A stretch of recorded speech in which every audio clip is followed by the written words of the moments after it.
বঙ্গোপসাগরের শক্তি নামে একটি ঘূর্ণিঝড় সৃষ্টি হতে পারে বলে সতর্কতা দিয়েছেন আবহাওয়াবিদ মোস্তফা কামাল পলাশ। গত রোববার 11 মে নিজের ভেরিফাইড ফেসবুক পেজে তিনি লেখেন, বঙ্গোপসাগরে 23 থেকে 28 মের মধ্যে একটি ঘূর্ণিঝড় সৃষ্টির প্রবল আশঙ্কা করা যাচ্ছে।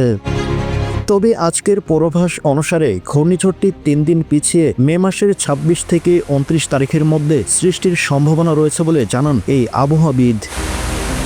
এই ঘূর্ণিঝড়টির সম্ভাব্য নাম শক্তি, এটি শ্রীলঙ্কার প্রস্তাবিত নাম।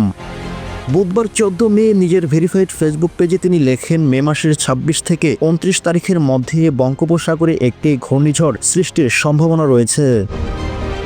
ঘূর্ণিঝড়টি ভারতের ওড়িশা উপকূল ও মায়ানমারের রাখাইন রাজ্যের উপকূলের মধ্যবর্তী যে কোনো স্থানের ওপর দিয়ে স্থলভাগে আঘাত করার প্রবল আশঙ্কা করা যাচ্ছে। 27 থেকে 29 মের মধ্যে এটি আশঙ্কা করা হয়।